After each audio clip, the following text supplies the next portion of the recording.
Bonsoir tout le monde. On se retrouve ce lundi soir sur Classe Rugby, sur la classe sport. Bienvenue à tous les gens sur Twitch qui nous suivent, à tout le chat, etc. On change d'invité. Voilà, on est habitué avec Romain chaque lundi et Clément. Et là, ce soir, on accueille Erwan. Enchanté, Erwan. Et on est ravi de te recevoir ce soir pour discuter rugby. Ben, le plaisir est partagé. Bon, bah, c'est super et on va passer voilà, plus 30-40 minutes ensemble et ça va être très chouette parce qu'on va parler d'un match qui nous a fait kiffer. Salut Clem, je pense que toi aussi, hein, t'as plutôt pris ton pied ce week-end, je pense comme beaucoup de Français et beaucoup de fans de rugby. Ouais, salut les gars, salut les gars. Bah ouais, ouais, on a pris notre pied ce samedi, ouais. Voilà, on va pas bouder notre plaisir, hein, ce serait quand même trop bête de bouder ce plaisir de mettre une branletasse, hein, on peut l'appeler comme ça. Enfin, il y aurait beaucoup de noms pour appeler ce match évidemment qui était assez historique, 53-10 à Twickenham. Bon, on va commencer déjà par le côté émotion parce que je pense que voilà, c'est un match rare, c'est un match qui a procuré des émotions un peu incroyables. Je pense qu'on réalisait pas trop pendant le match, on se disait où ça va s'arrêter, etc. Je sais pas, voilà, Erwan, est-ce que toi, de suite, t'as relativisé, je sais pas, la performance ou avec un regard critique, ou est-ce que t'as été quand même pris par ce match et par ce score assez incroyable? Ben, j'étais pris déjà d'une part de par l'adversaire et l'enjeu sportif qui recouvrait le match. C'est quand même difficile d'avoir un œil critique et de relativiser en direct quand on est en train de vivre un crunch, même en tant que spectateur, même à la télé. Et en fait, mon impression, ça a tout de suite été où est-ce qu'on va s'arrêter? Parce que dès le début du match, les premières actions ou même on gaspille quelques munitions en tout début de match, je me suis dit on allait surpasser les Anglais, quoi. Donc la question, c'était vraiment où est-ce qu'on va s'arrêter? Et c'était encore plus amplifié en deuxième mi-temps, mais c'était un vrai plaisir, hein. Pour le coup, un plaisir quasiment machiste de voir ça, ouais. Ouais, c'est ça. On avait un côté, voilà, on ne pense pas à la violence de la victoire et leur boost qu'on leur met. Au contraire, on a envie de l'amplifier. Voilà, peut-être un Carrément. petit côté allemand contre ce qu'ont vécu les Allemands contre les Brésiliens il y a quelques années en foot. Clem, toi pareil, j'imagine, en te connaissant, que le kiff a été quand même assez haut ce samedi. Ouais, ouais, ouais. Ouais, ouais, un peu, disons que, ouais, comme tout le monde, un peu abasourdi quand même. Mélangé évidemment à beaucoup de plaisir, hein, voilà, de voir l'équipe de France après la dizaine d'années, voire la quinzaine d'années précédentes où bah, c'était nous à la place des Anglais, hein. Notamment à Twickenham quelques fois. Mais un peu abasourdi, ouais, un peu abasourdi. Ouais, je me demandais ce qui se passait. Déjà, à la mi-temps, je me suis dit, en fait, voilà, le troisième essai d'Olivon, ça siffle la mi-temps. Je me suis dit, bon, bah, il y a 3 à 27, je crois que c'est ça. Mm. Je me suis dit, en fait, j'ai regardé le score, je fais, ah, mais il y a 3 à 27 quand même. Voilà. En plus, il y avait une impression de facilité, de domination de l'équipe de France. Et voilà, évidemment, j'ai commencé vraiment à relâcher la pression, je pense, voilà, quand Flamand marque son second essai, bon voilà, c'était terminé. Et là, j'ai vraiment pris conscience de l'ampleur, quoi, et d'autant plus avec les essais de Penon à la fin. Mais c'est vrai que pendant les 50 premières minutes, 50-60 premières minutes, je me suis dit, oh non, ça peut encore revenir. Voilà, bon, c'est mon côté un peu peureux, hein, un peu lâche. Mais voilà, mais c'était vraiment, vraiment plaisant, et surtout que l'équipe de France alors je sais pas si on peut parler du jeu, mais a vraiment développé un jeu vraiment superbe, il y avait tout, c'était une copie quasi parfaite. Je l'ai lu un peu dans la presse, bah, je suis assez d'accord, et on appelait un peu ça depuis quelques matchs avec un début de tournoi assez difficile, voire un peu inquiétant au vu des ambitions, bien sûr, hein, puisqu'il n'y avait que des victoires, et une tournée aussi de novembre où la marge était très très très très restreinte. Et ben là, ce qui est sûr, c'est que, en tout cas contre l'Angleterre et avec l'Angleterre, la marge est conséquente. Oui, c'est ça, j'allais dire, très bien, tu as raison de parler du jeu, parce que ça va être important, parce qu'avec Romain, notamment, sur les derniers matchs, on avait été, et sur la tournée d'ailleurs, on avait été assez dur, entre guillemets, parce qu'évidemment, il ne faut pas relativiser des victoires contre l'Afrique du Sud ou les Australiens, évidemment, mais on avait noté le fait que le jeu dans le jeu des possessions, etc., pouvait connaître des limites, notamment quand certains joueurs fonctionnaient moins, quand il y avait quelques absents. On reparlera des performances individuelles, voilà, par exemple dans Danti ou même dans Aldrit, quand même assez retrouvé. Et évidemment, ce jeu-là, la copie, tu l'as dit, je crois que Romain Tamac l'a dit, il a dit voilà, quand on suit le plan de jeu qui a fait la force de l'équipe de France sur le dernier Grand Chelem, bon, il n'y a pas grand chose à faire. Je sais pas, Erwan, toi, côté tactique, là aussi, bon, j'imagine que tu n'as pas vu grand chose à redire sur ce match-là. Est-ce que toi aussi, tu avais sur les derniers matchs un peu d'inquiétude potentielle sur ce jeu qui était un peu moins fluide que sur le Grand Chelem dernier? Ouais, ouais, c'est vrai qu'en novembre, on a eu peu de marge sur le plan des résultats, mais moi, ce qui m'avait un peu chagriné, c'était vraiment, on s'était enfermé dans un jeu un peu stéréotypé voilà, la fameuse dépossession, comme on a dit, mais la dépossession, finalement, on l'a toujours pratiquée depuis le début de l'ère Galtier. Moi, ce qui me chagrinait un peu, c'était plus le manque d'initiative individuelle, puisque finalement, depuis 3-4 ans, on est habitué à laisser le ballon à l'adversaire, mais quand même à cultiver un certain French flair, quoi, comme on dit, à savoir très bien jouer dans le désordre, à savoir exploiter tous les espaces qui nous sont offerts. Et en novembre, on l'a pas vraiment fait. Et moi, je me souviens, j'avais eu quelques discussions animées sur Twitter, notamment, où je me disais, bon, ben, cette tournée, elle est pas forcément convaincante, puisque dans le jeu, on n'a pas progressé. Et on m'avait dit, en gros, qu'on devenait, parce que j'étais pas le seul à penser ça, hein, vous aussi, je crois, qu'on devenait un peu des pourris gâtés finalement, parce qu'on était tellement habitués maintenant à gagner depuis quelques saisons qu'on voulait maintenant le beurre et l'argent du beurre, quoi. Et ben, on a vu que c'était possible finalement et qu'on a raison d'être exigeant avec cette équipe et avec ce staff, parce que qu'on a vu en Angleterre samedi, bon, c'est à relativiser. Tu l'as évoqué tout à l'heure avec la faiblesse de l'Angleterre, mais on a quand même vu des initiatives qu'on n'avait pas vues depuis longtemps et des essais qu'on n'avait pas marqués depuis longtemps. Donc après sur le plan tactique, c'est vrai qu'en direct j'étais tellement pris par comment dire, par l'enthousiasme que j'ai pas tout analysé en direct, mais en ayant revu tous les essais et plusieurs résumés, c'est clairement notre meilleure prestation depuis, je pense, depuis France-Nouvelle-Zélande à l'automne 2021, quoi. On n'a jamais été aussi bon dans le jeu que depuis ce match-là. On Ouais. avait aligné quand même quelques performances ouais, poussives dans le jeu. Et là, ça fait plaisir de retrouver ça. Ouais, c'est sûr. Et c'est vrai qu'on avait souligné collectivement un manque, notamment face à ces Irlandais qui ont, eux, une fluidité et des automatismes, notamment en phase offensive, où voilà, les rideaux enchaînent et portent le ballon et sortent rapidement avec une fluidité qui est assez impressionnante. Et que la France avait un peu perdu, notamment en phase de possession, même si évidemment on joue aussi en dépossession, et des joueurs comme Danti, notamment, manquaient. Moi, tu vois, c'est drôle parce que sur le premier essai, je me dis, voilà, ça c'est la France, un ballon perdu, ça va très vite. Avec rien, on fait un essai absolument splendide, avec des joueurs qui sentent évidemment très fort le rugby. Et moi, le deuxième essai, je crois, c'est l'essai de Flamand, là où Danti avance, Olivon aussi, ça ressort et Flamand fait une action après pour terminer. Mais cet essai, j'ai l'impression que ça faisait longtemps et que c'était ce type d'action qui manquait un peu, qu'on n'avait pas vu depuis longtemps et qui a rassuré. Et puis évidemment, après, ça a déroulé. Mais le premier essai, voilà, je me suis dit, bon, le premier essai, on peut le marquer à peu près à tout moment dans n'importe quel match. Mais les essais qu'on a vus derrière, c'était des marques vraiment qui avaient fait la force de l'équipe de France. Je sais pas, toi, Clément, si ce deuxième essai ou si d'autres peut-être actions spécifiques t'ont conforté voilà, dans une réaction française sur le jeu. Oh non, je te rejoins sur le premier essai. Effectivement, on l'a vu contre Carlande, hein, cet essai. Ouais. Bon, c'est pas le même essai, mais voilà, c'est dans le même état d'esprit.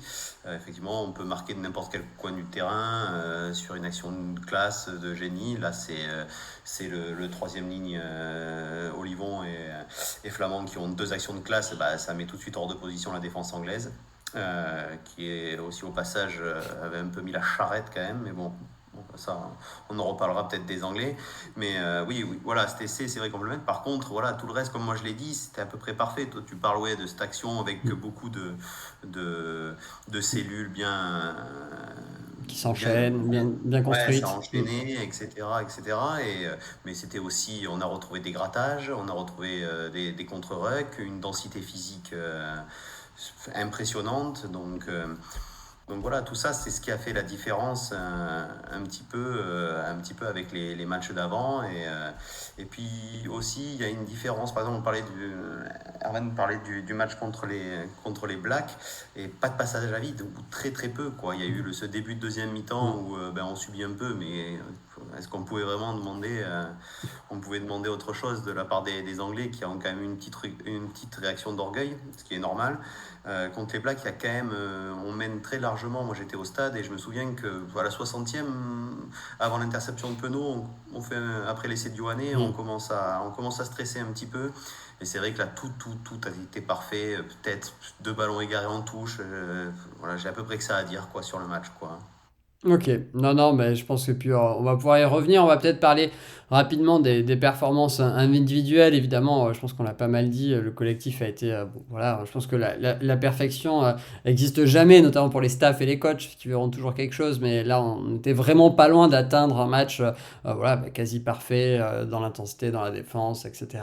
Et on reparlera des Anglais, mais bon, ça reste quand même des bons joueurs et c'est pas entre guillemets l'Italie. Si on aurait fait ce match contre l'Italie, on n'en ferait pas toute cette histoire et ce match historique. Donc voilà, c'est quand même si les Anglais sont moins forts qu'avant, un gros match. Peut-être sur les parties individuelles, sur les tops, parce qu'il n'y a pas vraiment de flop enfin il n'y a même pas de flop à mon avis sur ce match, des joueurs qu'on a peut-être un peu moins vus, qui ont été moins dans la lumière, mais sur les tops, je sais pas Erwan, si tu as envie, je sais que c'est compliqué hein, comme question de sortir un, deux, trois joueurs, voilà, ou même une ligne de poste par exemple.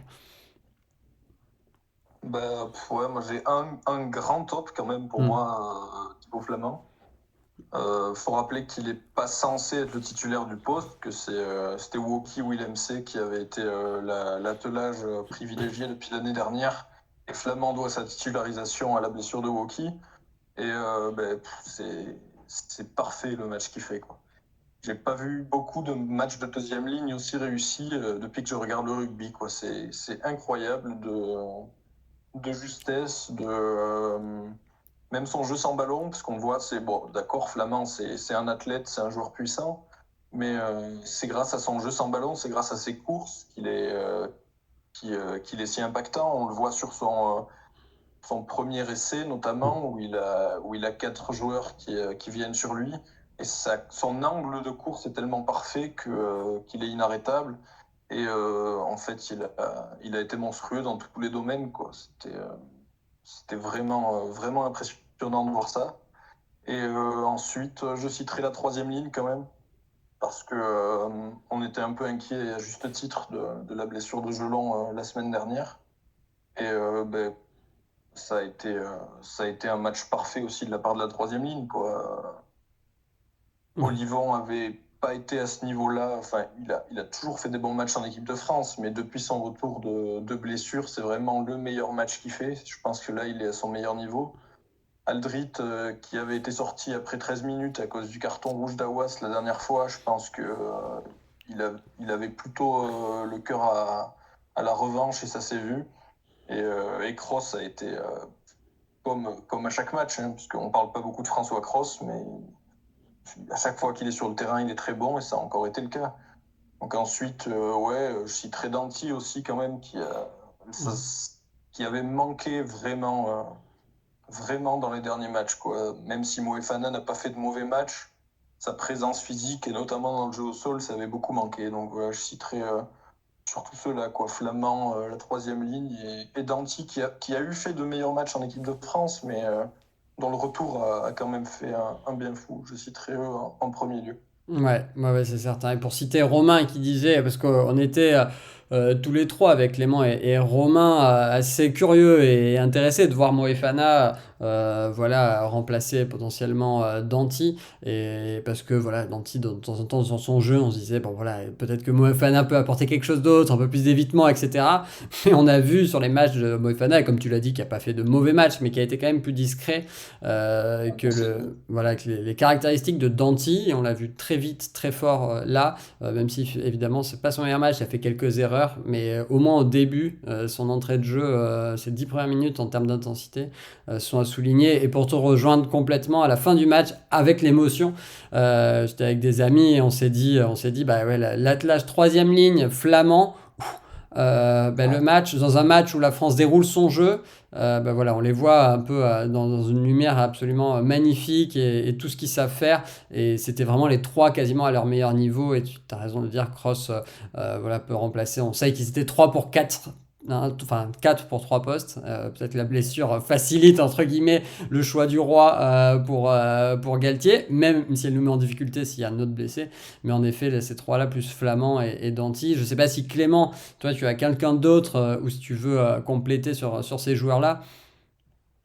Non, non, mais j'aurais pris les trois mêmes, effectivement, Flamand, c'est le deuxième ligne qui a de la polyvalence et qui n'est pas un défaut en fait. C'est-à-dire que moi, pour un joueur comme Woki, j'ai l'impression que c'est un peu léger effectivement pour la deuxième ligne.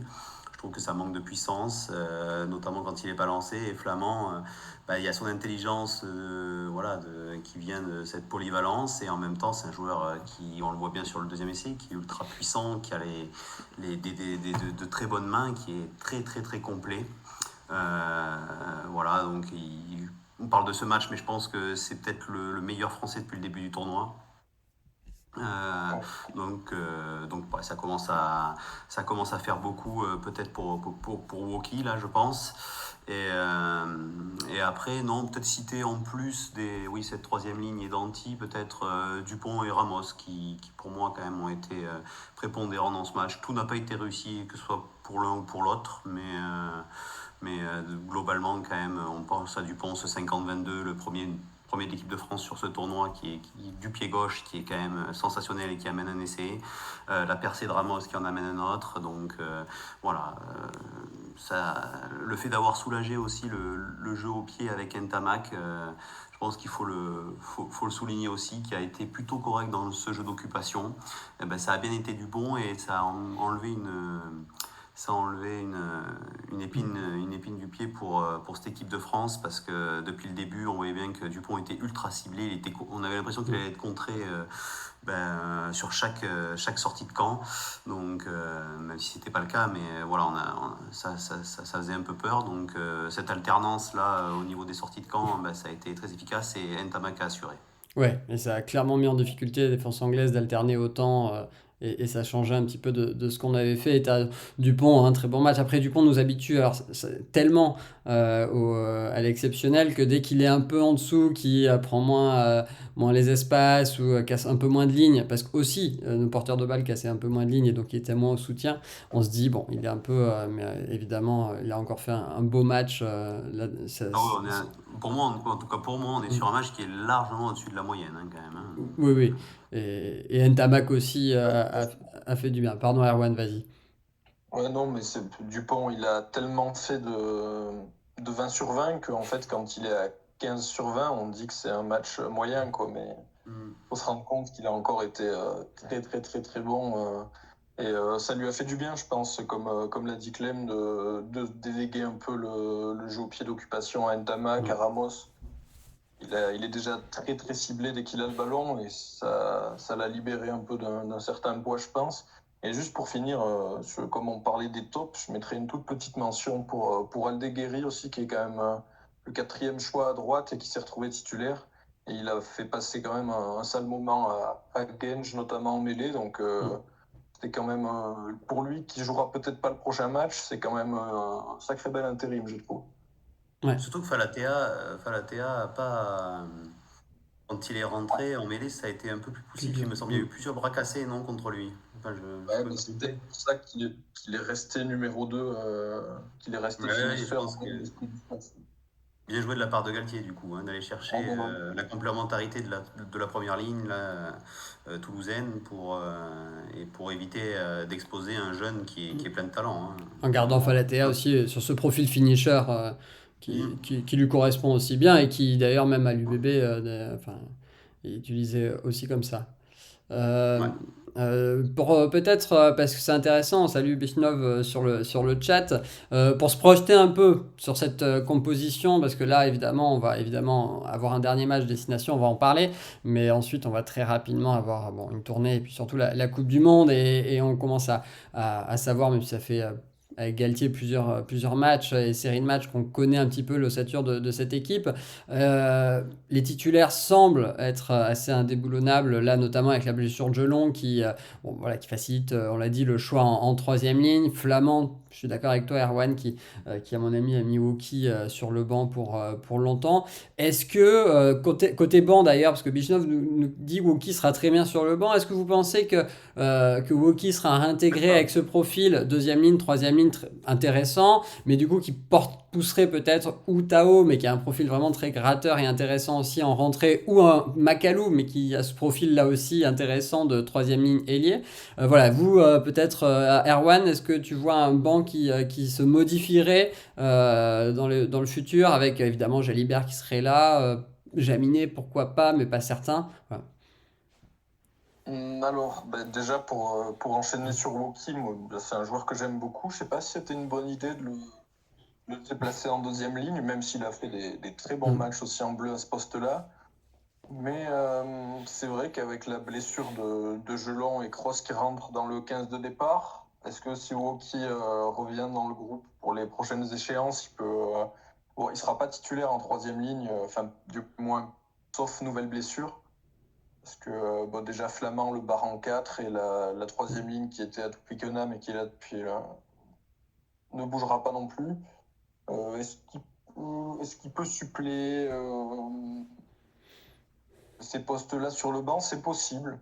Moi, je me priverai pas de Tao, qui a un vrai profil de 5 quand même, qui est indispensable si Willem se blesse, par exemple.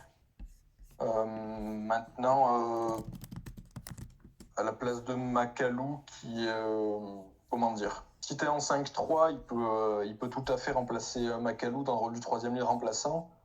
Tu restes en 6-2, c'est un peu plus compliqué, mais il est pas loin. Il est pas loin du groupe. Hein. La place de Woki, elle est pas perdue. Pour moi, il aura d'autres moments pour se montrer. Ensuite, je pense que le banc, on commence quand même à le connaître. Hein. Movaka en relais de marchand, c'est parfait. À droite, je pense que Falatea a gagné ses galants de finisseur. À gauche, il y a une incertitude à voir au retour de Jean-Baptiste Gros s'il peut passer devant Wardy. Ça à voir. Pour moi, de toute façon, les deux sont des bonnes solutions de rechange. Et pour le reste, de toute façon, on sait que Galtier n'a confiance qu'en Lucu derrière Dupont, n'a confiance qu'en Jalibert derrière Ntamak. Et donc, je pense qu'on connaît à peu près le banc. La petite incertitude, ouais, si Ramos est vu comme une solution en 10, est-ce que Jaminet peut en profiter pour gratter une place sur le banc en sachant que Ramos peut remonter?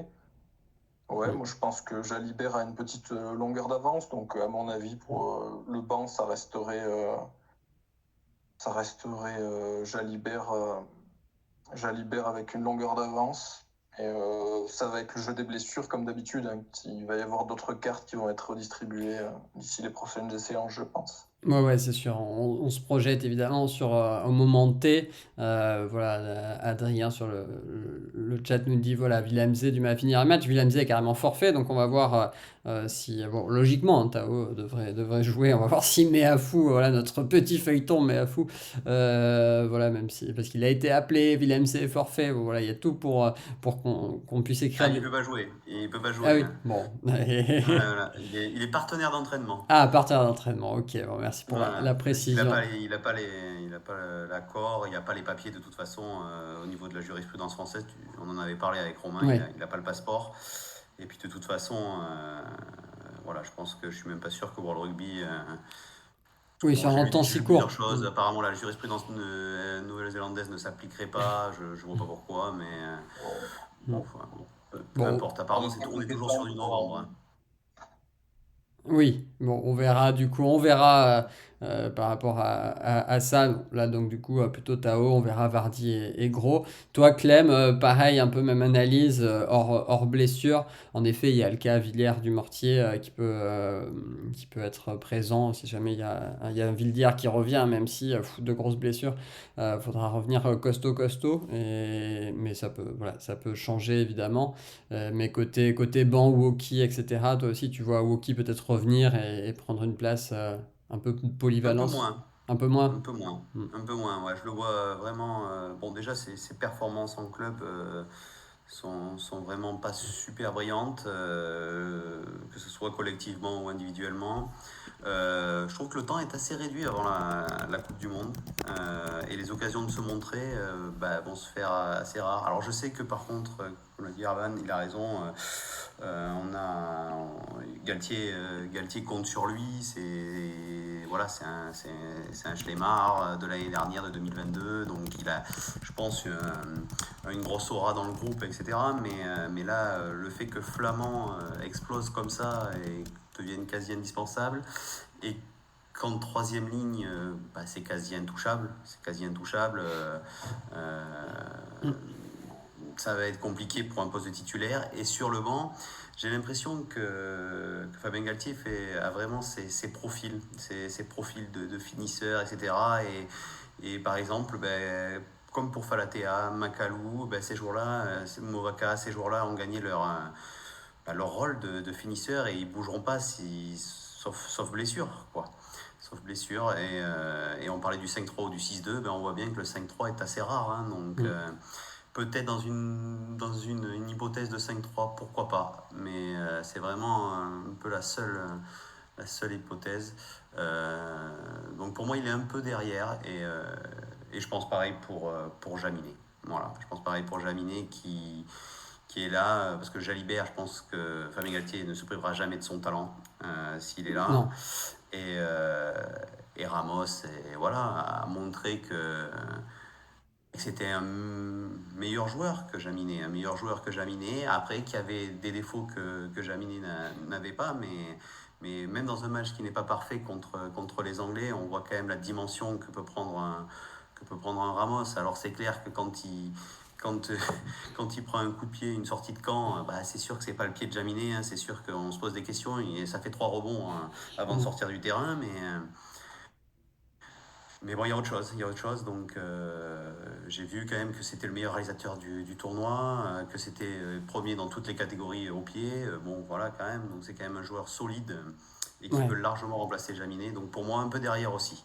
Voilà. Ouais, ils se sont pas blessés au bon moment en fait, Non. Woki et Jaminet. Là, ils ont vraiment eu la malchance de se blesser pile au mauvais moment parce que les mecs qui les ont remplacés ont vraiment vraiment fait le taf. Donc ouais, là ça va être tendu.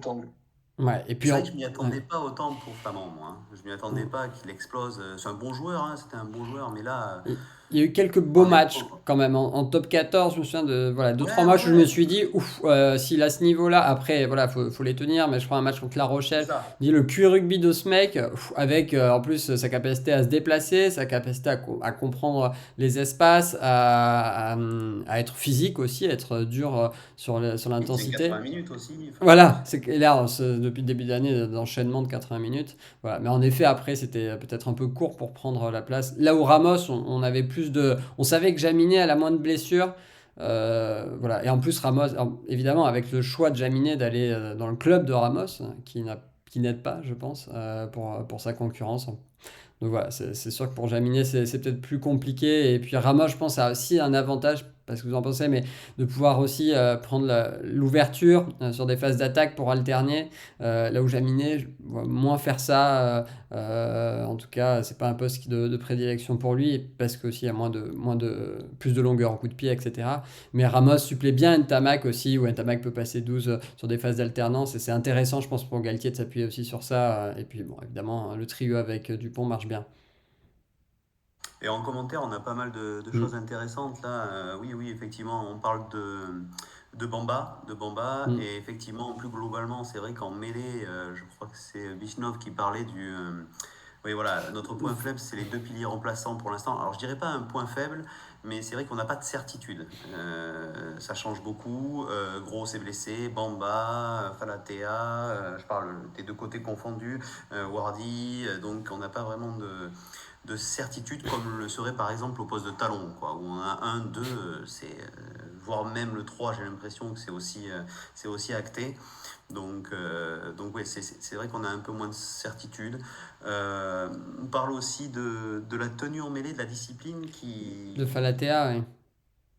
Ouais, globalement, Mm. sur les matchs en jeu. Alors ça, Et je crois que c'est pour ouais, Falatea, sur ma question sur Falatea, en effet, c'est vrai que Falatea a ouais, ce profil finisseur intéressant dans le jeu, mais à ce risque aussi, peut-être un peu jeune euh, et qui peut faire douter, en ouais, la tenue en effet. mêlée, je me fais pas trop de soucis. Après, Mm. par contre, pour la discipline, ben, on l'a vu, hein, sur le début du tournoi, hein, bah là, ça a Mm. été. C'est vrai que O'Keefe a été quand même plutôt en notre faveur, hein, c'est-à-dire que Carcé, sur le premier match, jamais il nous aurait. Ouais. Je sais pas si c'était lui d'ailleurs, je sais pas, je dis Je- peut-être je- n'importe quoi, mais il me semble que c'était lui. Mm. Bah, contre l'Italie, moins de grattage était sanctionné. Bon, on va me dire que les attitudes étaient sans doute moins bonnes et qu'ils ont bossé aussi, qu'ils ont bossé contre les Anglais et que enfin, l'entraînement avant les Anglais, ils ont bossé avec les arbitres, etc., et que les attitudes étaient sans doute meilleures, Il y avait un peu mais plus voilà, de ça va temps, quand dépendre même. beaucoup de ça. C'est un jeu à haut risque quand même. C'est un jeu à Ouais. haut risque. Il y a eu une évolution des règles, ou en tout cas de l'interprétation des arbitres au niveau international. Là, quand même, les défenses sont beaucoup moins avantagées dans le jeu au sol, et Mm. je pense que ça nous a beaucoup pénalisé en début de tournoi, le temps qu'on s'adapte. Je pense qu'il y a eu un gros travail qui a été fait justement avec Sean Ouais, on en a Edwards, avec parlé, ouais, Jamie. de la directive World Mm. Rugby, là, mais j'ai l'impression que ça reste encore de l'interprétation. Et moi, j'avais parlé du flou de ces directives World Rugby. J'avais parlé, là, j'avais Mm. vu dans le Sud, avec les cartons rouges temporaires et tout. Enfin, des trucs, bon, enfin, on joue pas avec les mêmes règles au même sport dans tous les coins du monde. Et ben là, c'est un peu pareil, c'est-à-dire que les arbitres, bon, c'est vrai qu'ils interprètent encore plus au rugby. Et là, on le voit, c'est-à-dire qu'avec la même directive sur un même match, bon, j'ai pas regardé en détail, il faudrait comparer les attitudes. Je pense à l'attitude Mm. de Tao contre l'Italie, qui est sanctionnée. Et Marchand, j'ai qui était vu, vite sanctionné contre l'Italie. ouais, Marchand, et j'ai vu Danti, bon, qui a été sanctionné 2 fois quand même, hein, mais peut-être une ou deux fois, bon, voilà. C'était quand même, voilà, je pense que Ben O'Keefe là était quand même plutôt, enfin comment dire, c'est pas en notre faveur, mais bon voilà, ça a été plutôt positif pour nous et voilà. Et Ouais. ça, c'est vrai que on a un jeu à risque, c'est-à-dire que si on a un arbitre qui est intransigeant sur ses phases, ben, ça pourra nous pénaliser, c'est clair. Et même si effectivement on a de l'adaptation et on le voit, on joue beaucoup plus de contre-ruck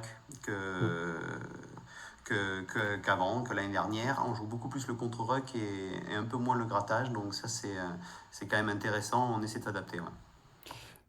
Ok, bon, ouais, on a fait un petit tour sur ce match, évidemment, qui nous a donné voilà, plein d'émotions et plein de petites choses à dire sur cette grande victoire de l'équipe de France à Twickenham. Peut-être un Mais on peu. parle pas des Anglais, hein, le Ouais, Néant. c'est Le Néant. un petit mot quand même pour l'inquiétude, parce que au-delà évidemment de l'émotion enfin voilà, de l'émotion de mettre une belle rouste à nos chers amis anglais qui nous en ont mis, hein, ça faisait 18 ans quand même qu'on n'avait pas gagné là-bas, donc on boude pas notre plaisir et encore moins ce plaisir d'une grande victoire. Mais en effet, moi sur les 15 premières minutes, je me suis dit que c'était l'équipe la plus faible. Alors et toujours, hein, c'est toujours compliqué hein, ces analyses-là. Est-ce que c'est la France qui fait le match parfait? Et quand on sait que la France joue à très haut niveau, la France est assez injouable en ce moment, enfin en tout cas une meilleure nation du monde, en tout cas sur très certainement top 3, top 4 meilleures nations du monde. L'Angleterre a forcément baissé, mais honnêtement sur les 20 minutes, l'Italie m'avait fait des meilleures impressions. Alors j'ai peu vu les Gallois qui semble-t-il aussi sont en galère. Je les ai vus une ou deux fois, mais sans être brillantes, mais contre des Anglais qui n'étaient pas non plus, notamment. Voilà, est-ce que les Anglais vous inquiètent particulièrement voilà, vous font dire que peut-être que la Coupe du Monde s'annonce mal de ce côté du tableau, hein, on le sait, où le côté quand même est le plus faible, côté Coupe du Monde, tableau Angleterre, Australie, etc. Je te laisse, Erwan, tu connaîtras sans doute beaucoup mieux que moi l'état du rugby anglo-saxon. Non, mais évidemment qu'on est inquiet. Déjà, parce que quand on voit ce match, moi honnêtement, j'avais regardé l'Angleterre sur les premiers matchs du tournoi et j'étais inquiet, mais dans une certaine mesure. C'est-à-dire que je me disais, bon, d'accord, il y a plein de choses qui vont pas, mais il y a plein de choses qui allaient pas déjà à la fin du mandat d'Eddie Jones. Ça fait quand même 2 ou 3 ans que l'Angleterre est sacrément inconstante. Et bon, je me disais, c'est les débuts de Borswick, le nouveau sélectionneur. C'est le temps que certaines choses se mettent en place. Il y a certains joueurs qui ont été un peu écartés, d'autres qui commencent à émerger. Je me suis dit, bon, voilà, ils sont bien rouillés, mais peut-être que ça va venir, même s'ils ont du retard, évidemment, sur l'Irlande et la France. Mais j'étais inquiet sans trop l'être. Et après ce match, je le suis quand même beaucoup plus. Déjà parce que dans un futur très proche, ils vont à Dublin la semaine prochaine, donc je pense qu'ils vont passer une très mauvaise semaine, qu'ils ont passé une très mauvaise nuit samedi déjà en pensant à ça, parce que je pense qu'ils vont être. Je sais pas à quoi m'attendre de ce match, honnêtement, mais j'ai sincèrement peur pour eux, quoi, parce que s'il y a une nouvelle débâcle à Dublin, alors que on vient de débarquer Eddie Jones pour un sélectionneur quand même relativement peu expérimenté. Je pense que là, s'ils prennent 50 points en Irlande, Borswick et des joueurs vont vraiment prendre une tempête terrible outre-Manche par la presse, etc. Ça va vraiment taper fort, je pense. Et je pense pas que ça les aide à bosser dans un climat serein pour préparer les futures échéances, et notamment la Coupe du Monde, quoi. Ça, ça peut être très très très compliqué. La décision de virer Jones pour mettre Borswick était assez cohérente, hein. Ça s'est expliqué par plusieurs facteurs et je pense pas que ce soit une idée aussi, mais je pense qu'ils mesurent là la portée du risque qu'ils ont pris, quoi, parce que tu te retrouves avec un jeune sélectionneur et des jeunes joueurs comme Marcus Smith, comme d'autres, qui sont mis là au premier rang d'une débâcle historique, et c'est forcément dur à vivre pour eux alors qu'ils n'en sont pas les premiers responsables. Donc, ouais, quand même très inquiet. J'ai l'impression là, pour le coup, on est vraiment dans un tournoi à 2 voire 3 vitesses, quoi. Quand on voit l'Irlande, la France, un petit peu l'Écosse et les autres, quoi. Les autres qui galèrent et qui patinent sévèrement. Ouais, c'est sûr. Et peut-être Clément, parce que tu en avais parlé, je crois, enfin, si je me trompe pas, il y a quelques émissions de Dom Brandt notamment. Moi, ce qui m'inquiète aussi, c'est que ce réservoir de joueurs qu'on attendait, je pense, en 2019, 2020, monter en puissance, c'est des joueurs qui sont, entre guillemets, au prime, à l'âge. C'est-à-dire qu'il y a plein de joueurs qui sont entre 26, 28 ans, qui commencent à avoir une trentaine, 40 sélections. On se dit, voilà, eux, ils arrivent avec quelques anciens, quelques jeunes, ils ont un peu l'alchimie qui est pas mal pour créer une bonne équipe, avec en plus, on le sait, une sélection qui est quand même portée sur la sélection nationale, etc. Et ça marche pas. Et à l'image d'un Don Brandt, qui est un peu le jour et la nuit par rapport à ce qu'on a vu il y a 2-3 ans, et qui n'arrive pas à retrouver son niveau. Clem disait, je sais pas depuis quand je l'ai pas vu bon, ce Don Brandt. Ouais, alors moi je suis pas au quotidien Mm. le championnat.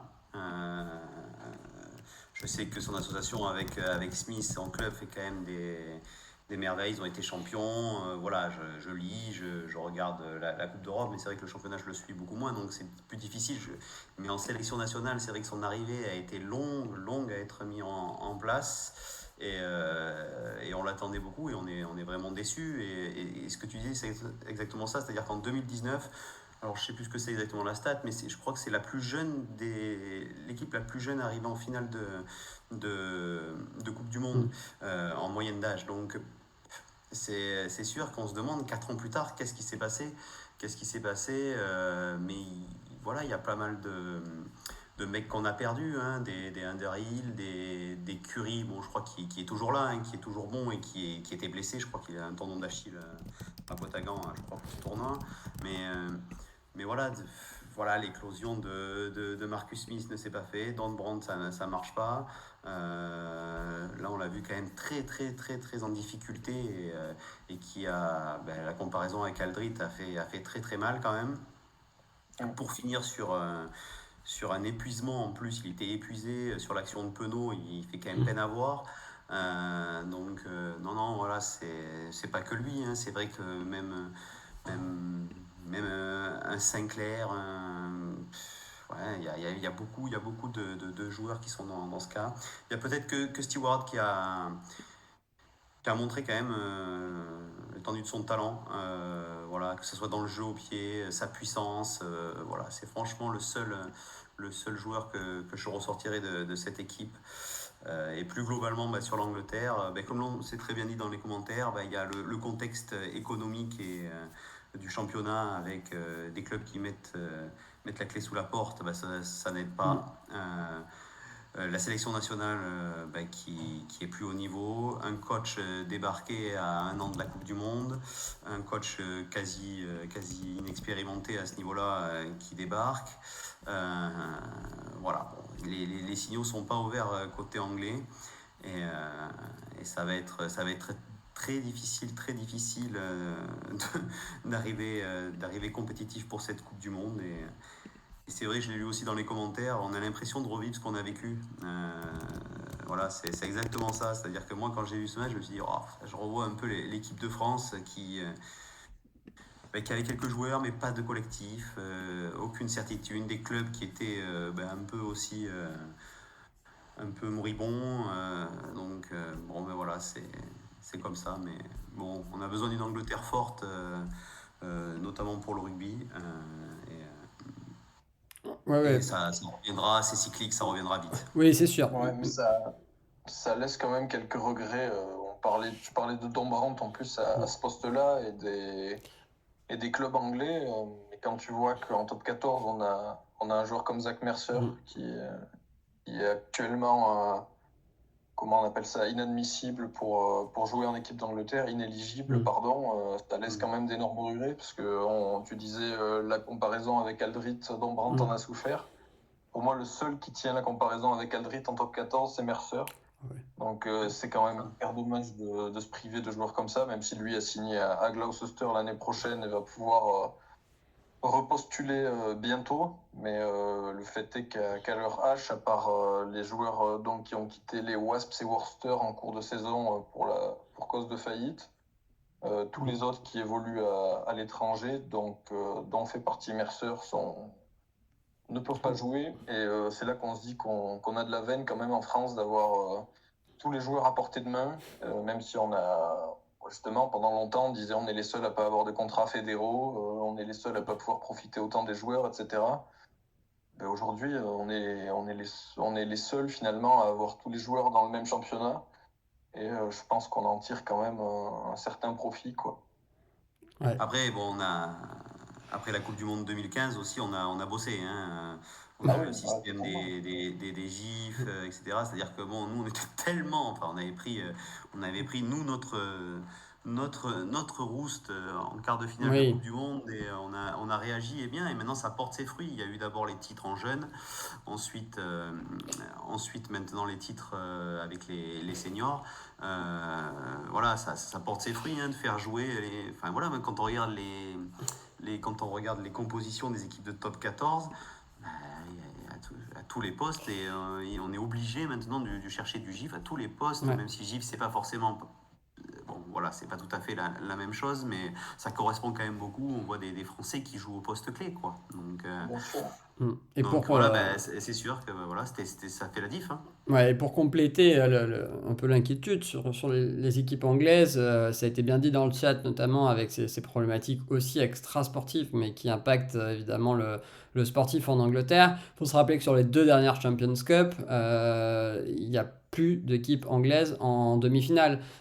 Et ça aussi, c'est un indicateur. Ils gagnent 2019-2020, là où on se dit que ça va continuer à monter en puissance. Et 2021-2022, c'est 3 Français, un Irlandais, je crois. En tout cas, je pense que je sais que Racing et UBB s'échangent, et sinon Stade Rochelet et Toulousain. On retrouve l'âge d'or club français en Coupe d'Europe, qui coïncide avec une remontée de la sélection. Et tu le disais, Clem, après avoir bossé différemment, ça joue aussi, et c'est aussi dans l'inquiétude des clubs anglais. L'Irlande, avec le Leinster, est toujours présente et fournit évidemment le gros du contingent irlandais. Voilà, donc Alors, leur tête de proue aussi a disparu et ça bien leur a fait sûr. mal, hein. Eh ben non, mais ça, c'est évident. Et on voit l'Italie, à contrario, qui construit une sélection comme il n'avait jamais fait vraiment à partir d'un club où 8 ou 10 des titulaires, même 10 des titulaires, voilà, jouent ensemble. Et forcément, ben, ça aide. Et l'Italie, certes, fera cuillère de bois, mais a montré plus de choses encourageantes que dans les derniers tournois, en tout cas à mon avis. Ouais, ouais. Mais le problème, c'est qu'on se disait, face à un pays de Galles qui n'a jamais été aussi moribond Mm. depuis des années et des années, on se disait que l'Italie avait enfin la chance de pouvoir gagner un match du Six Nations, ce qui n'arrive quand même pas si souvent que ça. Et malheureusement, l'occasion est encore ratée, quoi. Parce que là, au début du tournoi, moi, je me disais, l'Italie reçoit le Pays de Galles. Je pense que ce match-là, ils vont le prendre, quoi. Et finalement, encore peu d'occasions ratées et que de travail à faire encore pour être capable de coller au wagon, quoi. Le problème, c'est que même ce Pays de Galles très moribond a encore une petite marge sur cette équipe. Donc le chemin, malheureusement, est long, quoi. C'est C'est sûr. un peu frustrant parce que cette équipe d'Italie, elle est attachante, mais on aimerait que ça se matérialise par des résultats et ils l'ont en tournée, ils sont capables de le faire, mais aux Six Nations, ils n'arrivent pas à passer ce cap, quoi. Non, c'est sûr. Bon, bah, c'est l'occasion de parler un peu de ce match. Mais bon, c'est vrai que bon, je suis un peu. Je sais pas trop quoi en penser parce que c'est vrai ce que tu dis. Ils se font battre par un Pays de Galles qui est faible, hein, peut le dire, hein, qui fait un tournoi catastrophique et qui venait sauver son tournoi, éviter la cuillère de bois, je pense, avec ce match. Parce que je les vois pas gagner en France, mais on verra. Euh, mais voilà, moi contre l'Irlande, l'Italie, je les ai trouvés Mm. superbes. Voilà, je les ai trouvés superbes. Ça envoyait de partout, beaucoup de vitesse. Non, c'était contre la France. On a vu une autre phase de leur jeu, beaucoup de physico-physique, avec des Mm. deuxièmes lignes qui nous ont fait très très mal tout le match. Donc moi je trouvais ça plutôt positif jusqu'à ce match, mais franchement ils sont passés à côté de leurs 30 premières minutes. Et après ils ont fait que courir après le score, et ils en ont perdu leur rugby. Rajouter à ça l'absence de Capozzo je pense qu'il y a une petite dépendance, hein, qui est en train de se mettre Ouais. qui est en train de se mettre en place, hein, mais ça Sur c'est le forcément danger pour qu'il un apporte, ouais, c'est sûr. ouais, pour une petite nation, un joueur pareil, je pense que c'est un peu automatique. Il manque aussi Ioane, il me semble. Enfin voilà, et Garbizi a faut été quand même faut garder Oui. le positif sur ce début de tournoi, notamment le match contre l'Irlande quand même, où l'Irlande a puni les Italiens sur des ballons de récup assez facilement, etc. Mais voilà, ils n'étaient pas là, enfin c'était pas si facile que ça pour l'Irlande et c'est quand même une référence, Et là, ce match, il veut pas dire grand-chose, c'est-à-dire que ils ont fait combien, 15 en avant, 16 en avant, je crois, dans le match. Enfin, C'est dommage parce que des passes dans les chaussettes. Enfin, ils ont tout loupé, Ouais. tout loupé. Et c'est vrai que c'est dommage parce que c'est le match, comme le disait très bien Erwan, c'est le match que tu coches en début de. Mais il y a peut-être un peu de Ouais. pression, hein, sur ce. Enfin, c'est sûr, même côté Pas italien. pression, hein. C'est le match sur lequel ils comptent en se disant les Gallois qui ont perdu certains matchs en tournée, etc., qui sont vraiment prenables. Nous, on commence à être mieux après quelques perfs. Et évidemment, c'est le match où tu te mets sûrement le plus de pression à gagner. Et c'est ce genre de match avec la pression où tu fais ces erreurs en avant, etc., des petits en avant, enfin tu joues à l'envers, comme ça a été le cas avec Alan, etc. Enfin, voilà. Donc il y a pas mal de choses, mais je pense aussi que c'est plutôt encourageant.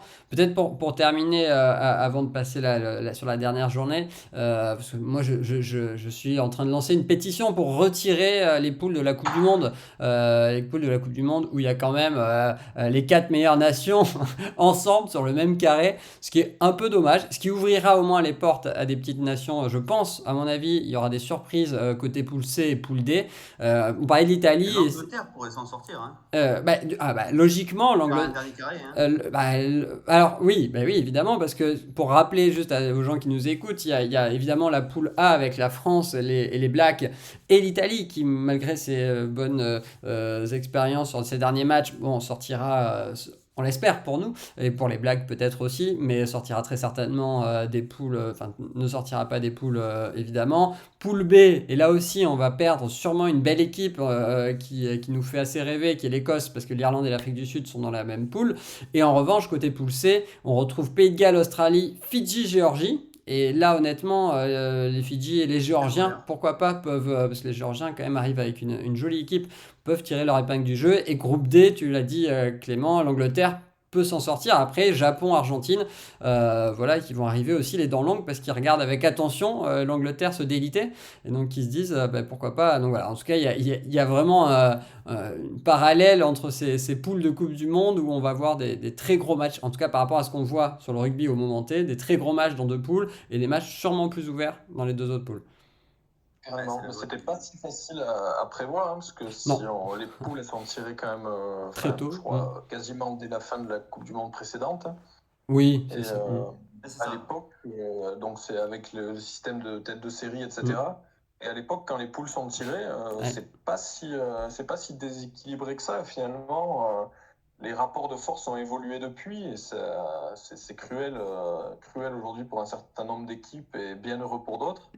Mais à l'époque, par exemple, la C'est ce qui France c'est est ce qui est largement dit dans derrière les. l'Angleterre, le Pays de Galles. Ouais. L'Irlande est derrière l'Afrique du Sud, donc se retrouve chapeau 2. Non, Ouais, c'est ce non. qui est dit dans les commentaires. C'est peut-être le système de tirage au sort qu'il Oui, faut revoir aussi. voilà, c'est ça. C'est que c'est vrai qu'on connaît d'autres sports où, par exemple, au tennis, où, bon, au tennis, c'est très très peu de temps avant, mais les tournois arrivent tous les ans, donc, enfin, voire toutes les semaines. Au foot aussi, hein, on attend quand même un peu plus avant de tirer au sort. On attend que le dernier qualifié, au moins, ce qui n'est pas du tout le cas au rugby, ce qui est toujours étrange. On a une poule et puis on a des poules à trous, et puis après on remplit les trous, et puis les trous, ils restent non Mais nous, remplis on a eu jusqu'en des places de octobre. Coupe du Monde à trous, nous. Hein? On a eu des places de Coupe du Monde à trous. Et voilà, avec Clément, voilà, parce que pour parler de notre petit voilà, match bordelais qu'on va voir, on voyait qualifier 3 contre qualifier 4 et donc c'est Chili-Samoa voilà, qu'on va voir, on savait pas.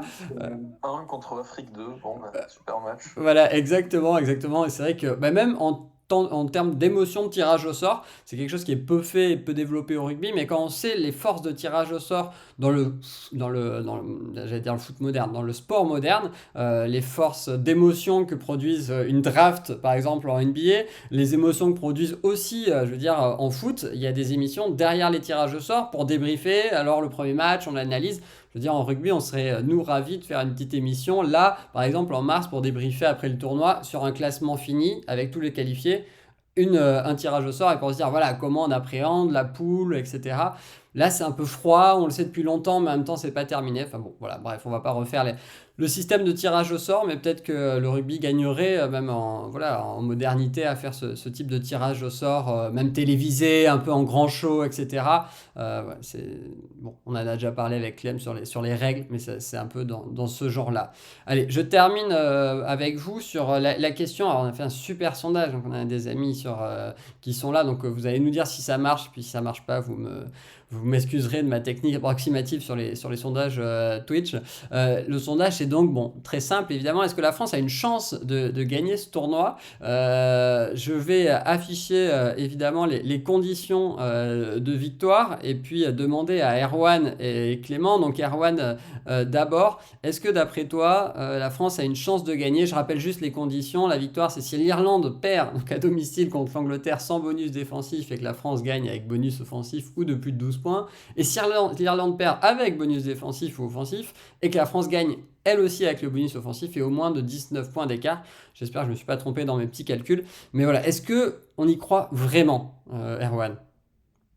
Non, j'aimerais bien dire oui, et non, parce que, bon, voilà, le fait est qu'en année impaire, on se déplace 3 fois.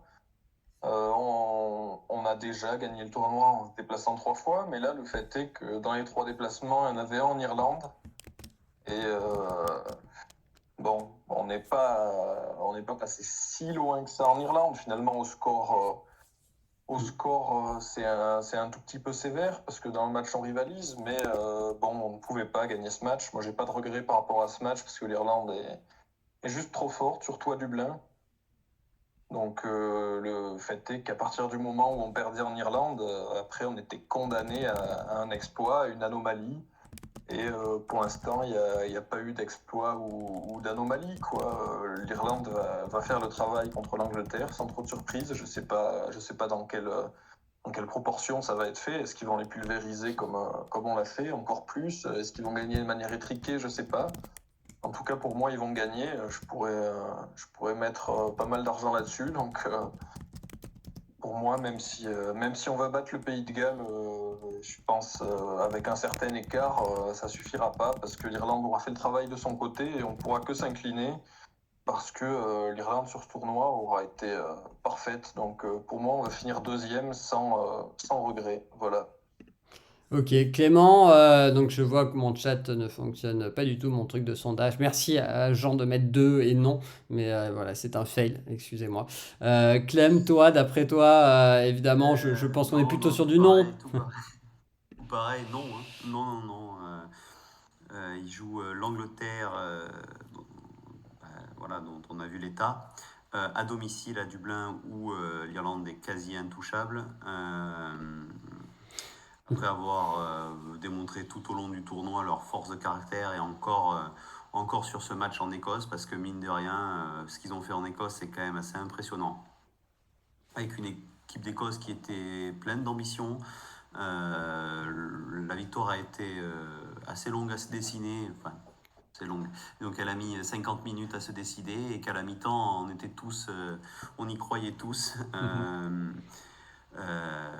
Mais voilà, leur force de collectif.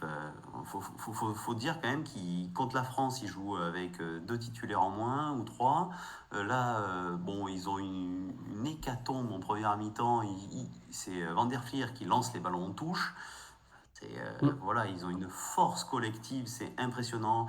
Ils ont un niveau physique, c'est l'équipe là, pour moi, avec peut-être les Sud-Africains, mais qui sont plus en dents de scie, qui est un niveau physique le plus impressionnant, et on l'a vu, puisque contre la France, comme l'a très bien dit Arwan, je pense qu'on est dans le match, et je pense qu'à la 50e, ils ont commencé à flipper un petit peu, notamment sur l'action de Penaud, qui est pas loin de marquer autour de la 50e, mais qu'au final, physiquement, dans les 20 dernières minutes, on n'a plus vu le ballon, et nous, on était cramés, et eux, ils sont encore, et on a l'impression qu'ils pouvaient jouer encore 40 minutes de plus comme ça, et contre les Écossais, ben voilà, il y a Fagerson qui sort, aidez-moi, Schumann qui sort, ben voilà, c'est plus le même niveau, et c'est plus Doris, ouais. Doris. Ouais, et c'est plus les mêmes choses, quoi. Hogg qui sort, Surblé qui est blessé, Russell aussi qui est blessé.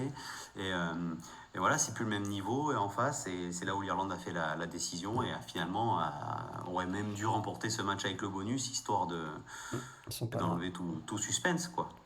Non, c'est certain que la force irlandaise, et on l'a vu, alors certes, contre les Italiens, ils font un moins bon match, mais ils font vraiment tourner. Je pense qu'il y a peu d'équipes qui peuvent se permettre autant de faire tourner. Alors oui, ils mettent au frais, hein, c'est sûr, leurs gros joueurs, mais ils avaient quand même beaucoup fait tourner, ce qu'avait pas fait, il me semble, la France, parce que c'est certain même, la France l'an dernier, par exemple, quand on avait joué l'Italie. Ils ont beaucoup fait tourner. Ça explique aussi peut-être un peu les galères. Et au final, ils s'en sortent quand même avec un petit écart, en ayant une charnière qui a franchement pas fait un grand match, mais avec des automatismes qui sont toujours là. Et là, avec leur grosse équipe, malgré les blessés, comme tu l'as dit, c'est une force vraiment impressionnante. Et ça fait assez peur de se dire que s'il y a tout le monde à la Coupe du Monde, plus des éléments quand ils rentrent, ils finissent très bien les matchs. Bon, ça fait un beau favori, il faut le dire. Je pense que c'est le favori numéro 1 sur cette année, sur la tournée en Nouvelle-Zélande. Pour moi, c'est le favori numéro 1 avec la France, peut-être parce qu'elle est à domicile et qu'évidemment, ça permet d'égaliser. Mais Ouais, sur l'équipe, si on joue en terrain neutre, je mettrais l'Irlande 1 par rapport à ce qu'elle a montré cette année en Nouvelle-Zélande. Je ne sais pas ce que tu en penses, Erwan. Ouais, moi j'ai un top 3 Hmm. Irlande, France, Afrique du Sud, quoi, dans un ordre. Je garderai cet ordre-là, en gros, mais c'est pour moi trois équipes qui sont un peu au-dessus de la mêlée, en attendant de voir si d'autres équipes peuvent passer un step d'ici la Coupe du Monde. Là, je me méfie toujours des All Blacks, par exemple, mais ouais, pour moi, ces trois équipes-là sont les meilleures, et comme tu dis, on a peut-être un léger avantage, bon, qui reste très théorique du fait qu'on joue à la maison. Mais sur terrain neutre, et puis sur les dernières années, l'Irlande est l'équipe la plus constante et la meilleure, sans être la plus flamboyante, hein, mais c'est la plus régulière et la plus impressionnante. Ouais, c'est sûr, c'est sûr. Et peut-être Clément, allez, je sais pas si Erwan tu avais suivi, parce qu'à la classe sport, on fait pas mal de top 10 évidemment, on classe dans le rugby pas mal, et on l'a fait aussi dans d'autres sports, notamment le foot. Un Johnny Sexton, alors moi je pense à Johnny Sexton qui là va sûrement enchaîner avec un grand chelem, je sais plus combien on l'avait mis Clément, je crois qu'on l'avait mis sixième, plus grand joueur de l'histoire du Six Nations. Je pense que si on le refait à la fin de ce Six Nations, on pourrait voir et se dire que peut-être qu'il gratte, en plus avec les records qu'il a passé, une ou deux places. Et puis moi je me disais, pour aller encore plus loin, parce qu'on a fait le top 10 des plus grands 10 de tous les temps, imaginons l'Irlande championne du monde, avec un Sexton voilà, termine sa carrière sur ça. Voilà, attention le garçon, enfin voilà, c'est un joueur que j'aime beaucoup, même si... Pardon. Ouais, non, même si, ouais, pour moi, si l'Irlande est championne du monde avec Sexton en 10, dans les meilleurs ouvreurs de tous les temps, il y a moyen qu'il se place sur le podium chez moi. Ouais. Ouais. Et plus si affinité. Ouais, moi aussi, je me disais dans ma tête, attention, en fait, avec un Wilkinson, ça commence à. Je pense que, enfin, pour moi, en tout cas, le 1 est assez injouable, mais en effet, 2 3 avec l'Arkham, Wilkinson, si jamais, voilà, en tout cas, bon, c'est des what if. Clément, je sais pas ce que t'en penses, mais en le voyant jouer là sur ce match et jouer en 72 minutes, voilà, bon, je me suis dit vraiment, il nous impressionnera jusqu'à la fin de sa carrière, ce garçon. Euh, Clément, Tout à fait honnête ou pas dans cette discussion? Non, non, non, ouais, moi, voilà, t'es je suis pas pas. un très très grand fan Ah ouais. de Johnny Sexton. Je m'incline devant son talent, mais voilà, Oui, c'est ça. Après, il y a des joueurs qu'on aime moins en termes de jeu, qui ouais, nous c'est font ça, moins c'est rêver, ça. mais qui, il faut bien se dire, et Erwan l'a dit, l'Irlande nous a jamais fait rêver, hein. Alors, je trouve qu'en termes de puissance, d'automatisme, d'attaque, etc., c'est plus le cas depuis 2 ans hein, maintenant. Mais c'est vrai que même quand il gagnait les Grands Chelems, Ouais, c'est mieux, hein, c'est mieux, voilà, hein, c'est mieux. mais Non, non, c'est beaucoup mieux. D'ailleurs, il y a des joueurs de plus grand talent autour de Johnny Sexton, mais l'Irlande arrivait à gagner un peu seul avec lui, Conor Murray, enfin voilà, avec des coups de pied, etc. Et puis en jouant avec leur force. Mais c'est lui qui savait jouer. Enfin, j'ai l'impression qu'en chef d'orchestre, il sait parfaitement orchestrer les forces de son équipe, qu'elles aient été un peu limitées dans les années 2010 ou qu'elles soient aujourd'hui voilà, plus fringantes. Bon, voilà, je pense que c'est un beau chef d'orchestre.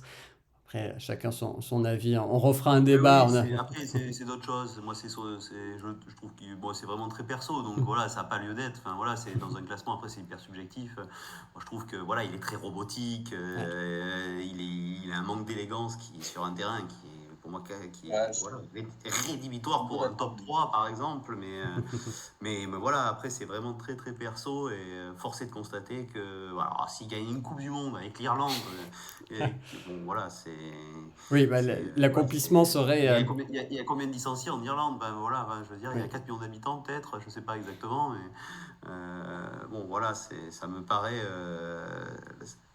voilà, on pourrait pas faire autrement que de le mettre en tout cas dans le top 10, voire dans le top 5, Oui. hein, c'est clair, c'est clair. Ah oui, là, si l'Irlande gagne, en effet. Ok, bon, allez, on a fait ce petit tour. En tout cas, franchement, c'était un plaisir, Erwan, de t'avoir ce soir et discuter de ce beau match avec toi. Voilà, on te retrouvera peut-être une fois, parce que de temps en temps, on fait à 4. Si Romain, voilà, quand Romain reviendra, on sera ravis aussi, si jamais tu veux repasser. La semaine prochaine, je pense qu'on fera de nouveau un petit moment Nation, débrief global, même si on l'a pas mal fait Ouais, ce soir, mais on fera un petit débrief global et puis on repassera à notre cher Hexagone. Il y a peut-être un peu de Coupe d'Europe d'ailleurs avant ça, même si c'est très certainement un peu de Coupe d'Europe avant de retourner à notre top 14, mais on pourra débriefer aussi les huitièmes de Champions Cup, même s'il n'y a plus l'UBB, moi je laisserai peut-être ma place, parce que c'est un peu moins drôle. Mais ce sera avec plaisir de vous retrouver pour parler de ça. En tout cas, merci Erwan, merci à tout le monde dans le chat, c'était chouette de toutes les discussions, Bishnov, Adrien, Hakim, etc. C'était chouette de vous avoir sur le chat. Merci Clem aussi, et puis à très vite et bonne soirée. merci à toi, merci Merci pour Erwan, l'invitation. et à bientôt. À bientôt. Ciao. Ciao.